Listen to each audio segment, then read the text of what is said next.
Welcome to our last lesson of Shechita, Shechitat Ofot. We are holding in the middle of Yoredea, Shulchan Aruch Yoredea Siman Kafchet, the last siman about the sprinkling of the blood, and starting with Tedvav. Dam hanitaz v'she'al hasakin im ein sham dam elahi chayav lechasot. וגורר אותו ומכסהו כדי שייתן אפר גם למטה. If blood spilt on the knife, and if that is the only blood that spilled, it has to be covered, and therefore move that blood onto, like, kind of, I guess, shovel it down. I don't know the right word, squeegee it down onto the dirt, and then cover it with dirt. But if there is other blood in addition to the blood on the knife, then you don't have to cover the blood on the knife. Because we do not have to cover all of the blood. And since we don't have to cover all the blood, we don't have to wait until all the blood comes out of the animal before we cover it with dirt.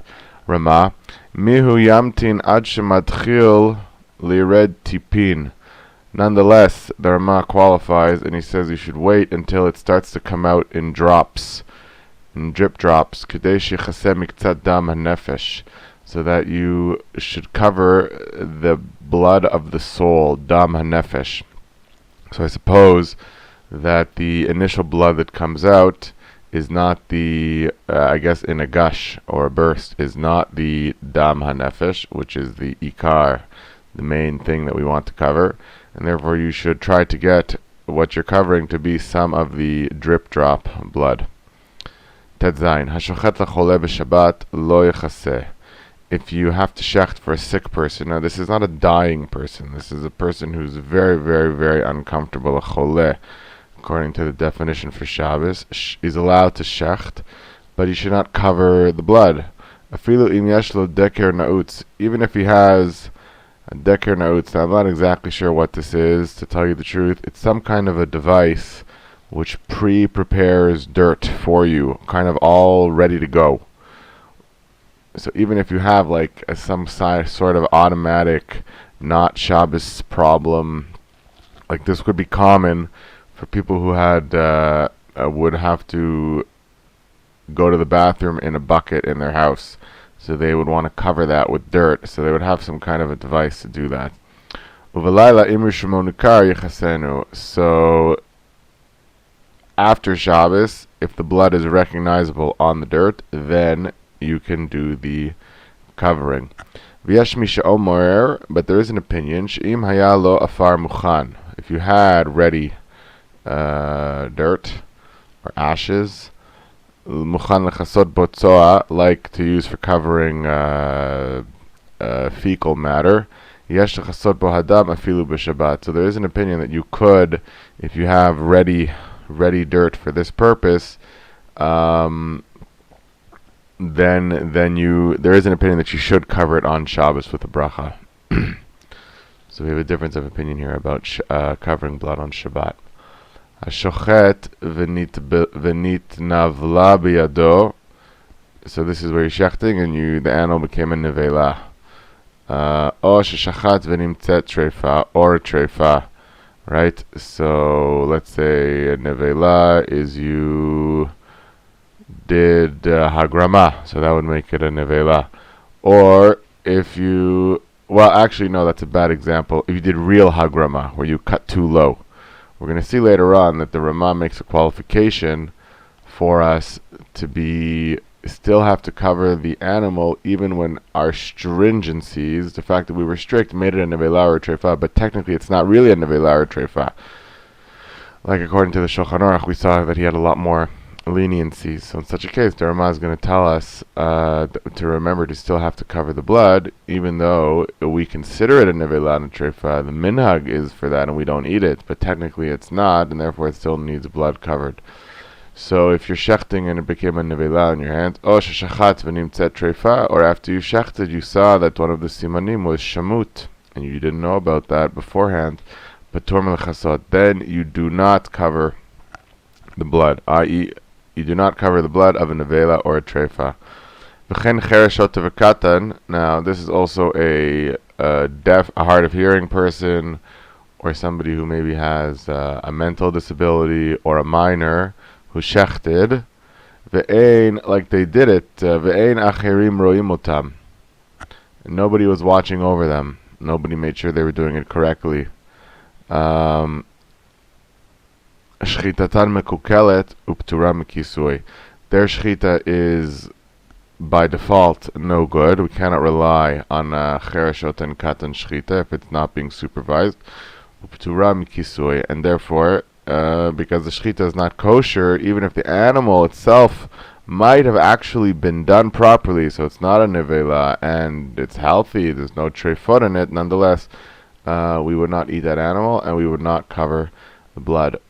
I remember learning in my class with the Rav that a person has to know at least one of two things in order to shecht. The other has to know the halachot, but not have any practical experience,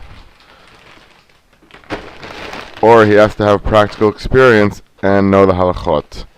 If he knows one of those things, then he, you know what, I want to look this up to be exactly careful, because I don't remember exactly what's written here. Excuse me, pardon me.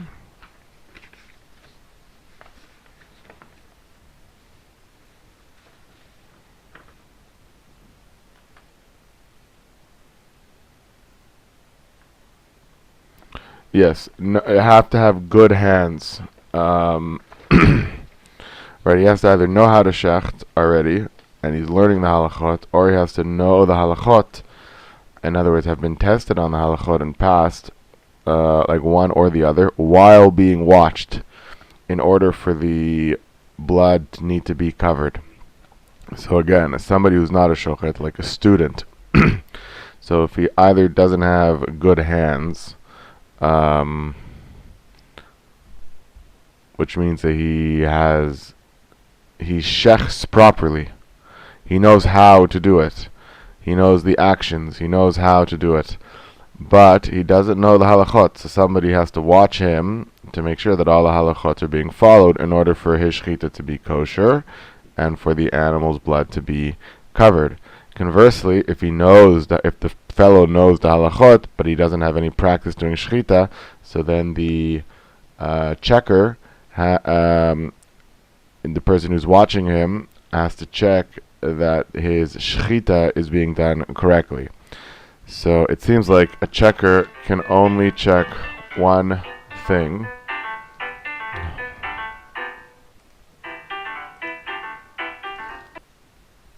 Sorry about that. Phone rang. So yes, as we were saying, so even so you have to know at least how to shecht or the halachot while being watched in order for your shechita to be kosher. So when it says here chereshot and katan, it means also anybody who has a cheskat shechita mekulkelet, that anybody, some random person who doesn't know the first thing about shechita, we presume, we have a chazakah that their shechita is not going to be kosher. They need to be watched when they're learning to do it, and they at least need to know one of the two aspects. Hashochet, hashochet, af al pi she'eno tzarich ela dam, chayav lechasot. So this is where you're actually shechting for the purpose of collecting blood.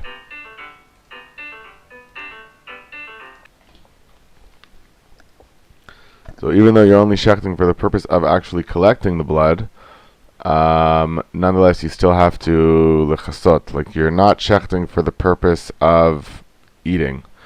You're shechting for the blood. I don't know why you would need that, but I suppose it's an example that could happen. Ketzad yaseh nocher u'me'aker kedei sheyipater mikisui. So now he's giving you advice. Since you need the blood, obviously for some kind of life-saving, important purpose.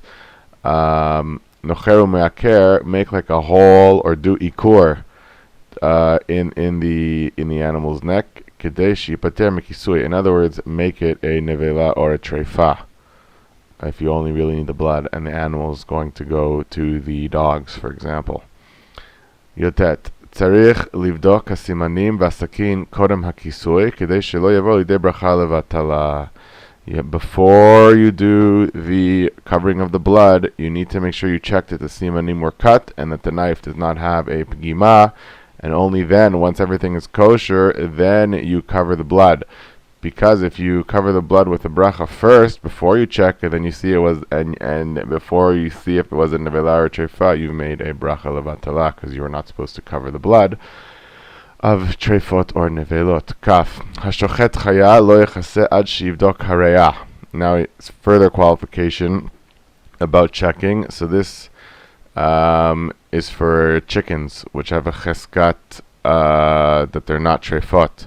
But he says here, if you're doing a chaya, like a deer, don't cover it until you check its lung, the re'ah. V'imnim tzet safek treifa, and now if you see something and you're not sure, you have to bring it to an expert or something, or any other safek treifot, mechaseh below bracha, then cover without a bracha. But I think it's important here to remember that for a chaya, you don't shecht it, you don't cover the blood until you check its lung. It needs not just to check the simanim, but you also have to check its lung, that it's not a treifa. V'hu adin lechol pisul shu mechamat safek. And now, anytime I have a safek, and I'm not sure what, like we saw earlier, we have safek nevela, safek treifa, right? Safek nevela was, we saw if when you shechted and you had a mesuchsechet pgima, and you only found that out afterwards, but you knew for sure that you only shechted in one direction. So that is an example of a safek nevela, if I remember correctly. And like the animal, there's nothing actually wrong with it. You shechted in the right direction, and the mesuchsechet is you're allowed to use. But we nonetheless call that, we don't allow it, and that is the halacha. And so it's not really a nevela, it's a safek nevela. So any safek treifa, kegon huahu dechayshinan shema ba'or nivkema v'chen kol kayotze bazeh. You cover it without a bracha. Whenever you have a doubt, cover it without a bracha, and this is the law. And he gives you an example. Aid dechayshinan shema ba'or nivkema.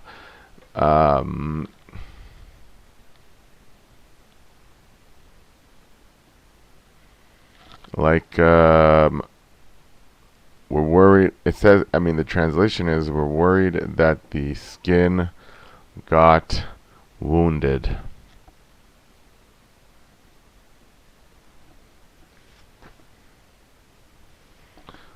I guess that is a safek. I'm not an expert in what makes things nevelot and treifot. Hopefully we'll do that next, in the next series of courses. But there obviously must be something where you hit the skin a certain way. Like, oh, I see now. You hit the skin by the lung, and therefore you're not sure if maybe you nicked the lung. That's what he's saying there. And that's all a safek, and all of these safek cases still cover the blood, because it's a safek. It could be that it really does need the blood covered, but don't make a bracha. Aval, now this is what I was telling you before. Aval davar shemedina hu kasher rak shemachmirin bo. Now for anything that from the law it's kosher, but we are strict about, kegon im chatach kol mifreket v'chayotze. Oh, here he gives us an example. Like if I cut off the whole head. So you remember the Ramah told us that only in a case of a great need, then and only like the majority of the head could be cut off, right? But the Shulchan Aruch said no. If the whole head was cut off and the shochet's sure that you didn't do drasa, then it's not a problem. And the Ramah says no, only in a case of great need, and even if it's not fully cut off, but even only just major, it's still it's hanging on by a thread. All these things are drasa. We're strict. We say that's drasa, and we don't use it. Here we have to cover. Now I don't know if he means here to cover with a bracha.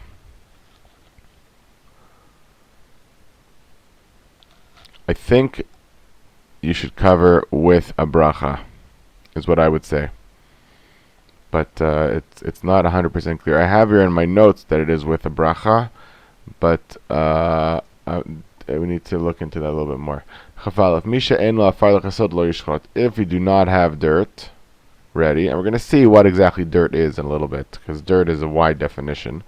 But if you don't have dirt, don't shecht. Rama ela yamtin ad shielo afar. Wait until you get dirt. Ve'im hu holech bamidbar. And now he's going to give you some funny cases. If I'm in the desert, or basfina, or I'm on a boat, ve'lo shaveh ha'of kehefsed habeged sheyisrof le'afar o hazahav sheyishchok. So we're going to see later on that ashes, any kind of ashes, also count as afar, and also gold dust counts as afar. So he's saying, I'm in a place where there's no dirt, like a desert, because we're going to see that desert dirt is not allowed to be used. So I'm in a place where there's no dirt, or I'm on a boat where there's no dirt. All I have is some gold that I can crumble into dust, or I can burn clothing that I'm wearing. But the chicken isn't worth what I'm going to have to destroy in order to cover its blood. Right? Like the chicken is, I don't know, $10, and my shirt costs $20, and I'm going to have to ruin it in order to cover the blood of the. I can certainly eat the chicken, but I can't cover the blood. So what do you do in such a case? Takinu le Rabbanan lishchot. The rabbis permitted to shecht. Vilimtso hadam. Wait, what's the word? Limatzeh hadam babeged or basandal. So put the blood on a shoe, or in a shoe, or in a shirt, in some kind of a cloth. Soak up the blood. Umevarech sheagia lemakom afar. And when you finally arrive at a place where there is dirt, make the blessing and cover it. Yichabes habeged o asandal sheyetzeh adam.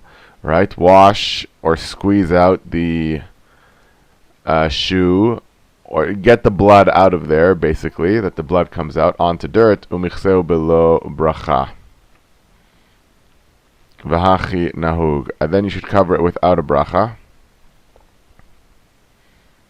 And that is the custom.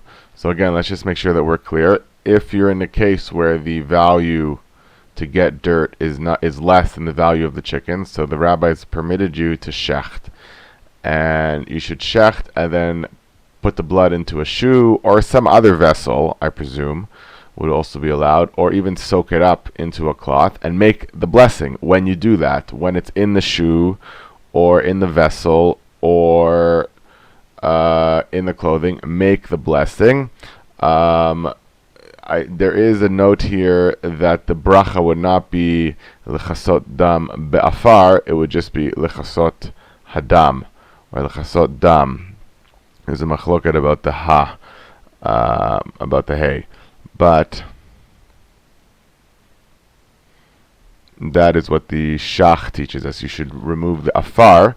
So you make the bracha at the time of Shechita, at the time that you soaked up or caught the blood. And then when you finally get to a place where there is dirt, then you can then cover it properly with dirt underneath and with dirt on top, but don't make the blessing again. Chavbet hashochet chayav ha'of v'lo yatsa mehem dam mutarin. So I suppose it's the case where you shechted a chayar ha'of and no blood came out. So what do I do? Is the animal not allowed? No, the animal is still allowed. Remember, it's a separate mitzvah, and it does not hinder the animal, eating the animal, if I just wasn't able to cover its blood. Chav Gimel. Kol hadvari. Here now we're going to discuss what is this afar. כל הדברים שהזרעים הנזרעים בהם מצמיחים הם בכלל עפר ומכסים בהם. Any item which seeds will germinate in them is considered afar, and you can use it to cover. So seeds actually germinate in a whole bunch of things. Seeds can germinate in cotton, on paper towel, really a whole wide variety of items. Seeds can start to grow. So that's the definition of afar. Anything that seeds will start to grow.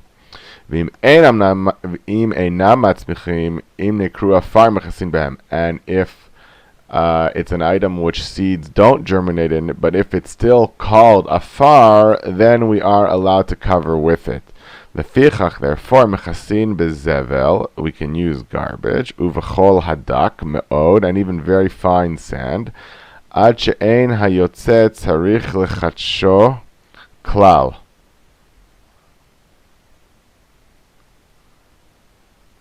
Ad she'ein hayotzer tzarich lechatsho klal. So fine that you don't have to do any work to it to make it to break it up. Uve seed and seed, uve charsit and pottery, ulevena. Don't know exactly the translation of some of these. I'm sorry. Umegufa shel cheres shechatshan, uve shchikat avanim. So broken pottery shards. Charsitz might not have been pottery shards. I'm sorry, I don't know all these words.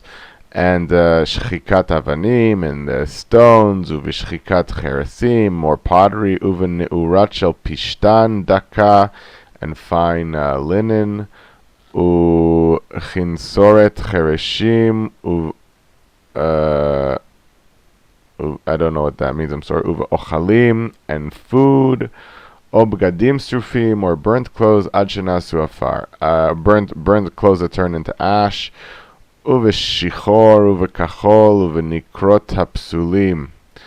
All these other things that I'm sorry, I don't know what they mean. But you get the idea. He's giving you an example of all things that seeds will germinate in. But don't use heavy garbage, gross garbage. Obviously, it's not respectful. V'lo bechol shayotzer tzarich lechotsho, and not sand that needs to be especially broken up. V'lo bekemach, v'subin umorsan, and not with flour. And I'm sorry, I don't know all these words. V'lo b'shchikat matechet, and not with metal, unless it's burnt. Im einam srufin, because anything burnt is considered afar, ashes, and the aleph and the ayin can play. Chutz mi bazahav. So now he's going to explain to you why the gold dust is an example. Chutz mi bazahav shchok shenikra afar, because the Torah actually calls gold dust dust. It's even in English, gold dust. Tichtiv va'afarot zahav lo. It's a pasuk. It says va'afarot zahav lo. He has afar of gold, so it's called afar, and therefore we can use it. The efer nikra afar, and ashes are also called dirt. Dichtiv v'lakhu letameh me'afar shrefat hachatat.